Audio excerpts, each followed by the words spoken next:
All right. So let me do the screen share. Walk you through this. So, all right. So it's a computer-based assessment of kids' social emotional skills. Takes about, actually the early elementary version, which is for kindergarten to third grade, takes about 25 minutes for kids to complete. The late elementary version, which is fourth to sixth grade, takes about a half an hour. We developed these with funding from the Institute of Education Sciences, which is the Department of Ed's research wing. And we're really committed to submitting our assessments to rigorous field trials so that we understand their technical properties. So that when you ask us, how does this work and what can this be used for, we can answer it based on science, not just our kind of opinions. Okay, so I mentioned that CellWeb's designed to measure 4 things: how well kids understand others' emotions, how well they understand others' perspectives, how well they solve social problems, and how well they are able to engage in self-control. And we measure these things because they're related to what's in the CASEL model. Emotion recognition and perspective taking are part of CASEL social awareness. Social problem solving kind of crosses over between relationship skills and responsible decision making. And self-control is related to what CASEL calls self-management. So these are important skills, and they're reflected in this model. And they're actually the same skills that are commonly the focus of instruction in SEL programs. Now, you mentioned that at your school, you guys are kind of along the path to your SEL programming. Are you using an SEL curriculum right now? No, we're doing a couple of things. We use our time in the 1 day a week, and then I'm currently looking at the zones of regulation training for the teachers, but those are the only 2 like specific programming things. Otherwise, we're just we're training the teachers just on SEL practices in general and responses. Understood. So this is probably not as relevant to you, but you know, what we've done with a lot of the programs like the Sanford Harmonies and the Second Steps is created these program alignments that show the relationship between the content of the lessons and the content of our assessment. And basically, which this is for Sanford Harmony. Well, this page shows the scope and sequence of Sanford Harmony's first and second grades lessons. And we've done program alignments for Sanford Harmony, Second Step, Open Circle, a program called Getting Along Together, and Move This World. I'm trying to get my hands on Lion's Quest and a couple of others so that we can crosswalk them. I mean, basically what you find is regardless of the program, there's a lot of overlap between what our assessment measures and what the programs are designed to teach. We did this because we want our partners not just to be able to get good assessment data about kids, but to be able to use that data to guide how they use their program resources. And this, I think, helps people think about, you know, like if my kids are struggling in social problem solving, here's where the lessons are that focus on that.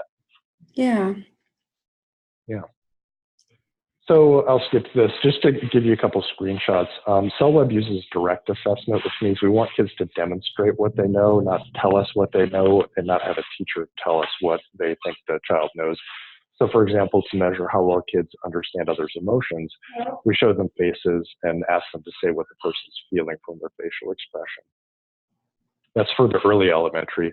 For late elementary, we tell kids about situations where somebody might feel a mixture of emotions or feel a more complex social emotion like pride, embarrassment, or guilt, because those are a little more developmentally sophisticated. And then we just ask kids to select all the emotions the person might be feeling in that situation. And I'll show you one other just to give you a flavor for it. To measure social perspective taking in early elementary, we tell kids narrated and illustrated stories, and then we ask them questions about why, say, a speaker said what they said. And to get the question right, they really have to be able to infer the intentions or beliefs of that speaker. So it's a way of using stories to get how well kids can step into somebody else's shoes. I like this screenshot too because it shows how early elementary looks to kids. You know, They basically are looking at pictorial representations of items and hearing audio narration. No literacy is required whatsoever. Kids as young as kindergarten can interact pretty effectively with the assessment. It's available in English and Spanish too. So this gives you a flavor for what the assessment content looks like. I can show you other screenshots, but I don't want to bombard you with that. What questions do you have right now? No, that's good. Yeah, I saw that it was available in Spanish as well, so that's good. What do the reports look like? Let me show you. I'm going to switch my screen share to, this is the report that we just created for one of our district partners. And the way we've created the reports, there's a district view, a school view, a classroom view, and a child view. So you can get the data aggregated at different levels. So for example, this is the district view from a school district, and each of the lines is a school. And what you have is the average scores in that school across the different skill areas CellWeb assesses. And we've scaled it so that average is 100, and the standard deviation is 15. So an overall average score of 99 means just around average. And so you get kind of a big picture view from here. You can look at a summary plot for the district, and this shows the percentage of students who are scoring well above average, in the average range, a little below average, and well below average overall. And then in terms of emotion recognition, social perspective taking, social problem solving, and self-control. Now, this is a lot of students that are included in here, so it gives you a bird's eye view, but you might want some more specific data. So you can drill down to a school by clicking on this link, and as a principal, this is probably the view you would get. And now you can see each line is a teacher, and these are the average scores of the students in each teacher's class. You can look at a summary plot for the school, and then you can look by grade to see how kids are doing. You can go down to student level data, and now each line is a student, and these are the actual scores that the students achieved. And then you could drill down to the teacher level. And so when you do that, you get, now this is the performance levels of the students in this teacher's class. So we've gone from 873 students in the district, 140 students in the school, now 25 students in this class. And this is fall data, so you can see that, let's see, so like, the students did pretty well, actually. A lot of kids in the average range or above, but comparatively, there are more students that are scoring a little below average or well below average in problem solving and perspective taking. So those might be areas where this teacher might say, I'm going to focus a little bit of extra effort on this to try to support my students. Using whatever program resources you're using. And then, you execute that plan, and then in the spring reassess, and you can look at change over time. And now you see that there's some improvement here. I mean, in this classroom in the fall, 52 plus 24, so 76% of students were in the average range or above. And in the spring, let me see if my mental arithmetic's okay, 81% of students are in the average range or above. So a higher percentage of students doing well. And so things are moving in the right direction. Sometimes that change is really dramatic. Sometimes it's more subtle. Sometimes kids are staying the same, but you can really get a sense of have our efforts yielded improvements in the scores, and then use that to think about, okay, if things didn't move as much as we wanted them to, or we were shooting for, what might we do different next year to try to get things moving in the direction we want them to. And that's really, I mean, the whole reason I'm in this business is because I want to give our partners the data that they can use to make decisions about instruction that's going to improve student outcomes. I don't really want anybody to test a kid if they're not going to use the data. Yeah. How reliable is it? For the scores, in each of these domain areas, the internal consistency reliabilities are in the 0.8 or above range. And the overall score is about 0.9 or a little bit higher. So certainly for looking at scores that are aggregated at the classroom level, I think you get a meaningful picture of student performance. We've done a lot of work to validate it too, so we know that how well kids do on CellWeb is associated with, say, teacher report of positive behavior, teacher report of externalizing behavior, peer acceptance, academic outcomes, and a whole host of outcomes. We've done a lot of work to validate it. What I would say is that when you have reliabilities that are around 0.8, you want to be a little cautious about interpreting individual student scores, right? Because there's enough of a confidence interval around their observed score that, let's say a child just had a bad day when she took the assessment.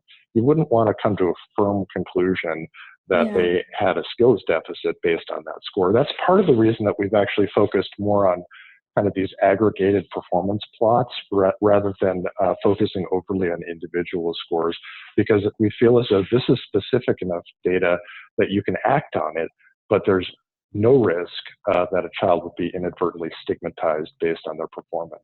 Does that make sense? Yeah. So when they assess, I assume it's like 3 times a year or beginning and end? Right. Right now, mostly our partners are assessing in the fall and then again in the spring. Though some, like you, have said, hey, would it be possible to do an interim assessment just to see how things are going? So we actually are working with our tech team to build in the possibility of a third assessment. So you can have an interim assessment if you like. And I guess it tests all those areas in one sitting?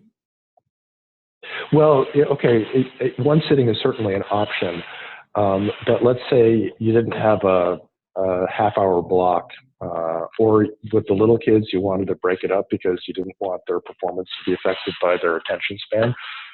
You can break it into 2 sittings or more. You log kids in, they take the assessment. Usually they have to wear headphones because it's audio narrated, and wherever they log out, then when they log back in, it'll just pick up where they left off. Okay. Well, have y'all ever allowed a school to try, like for one class or with a few kids? You know, I'm happy to give you like a login or 2 so you can try it yourself.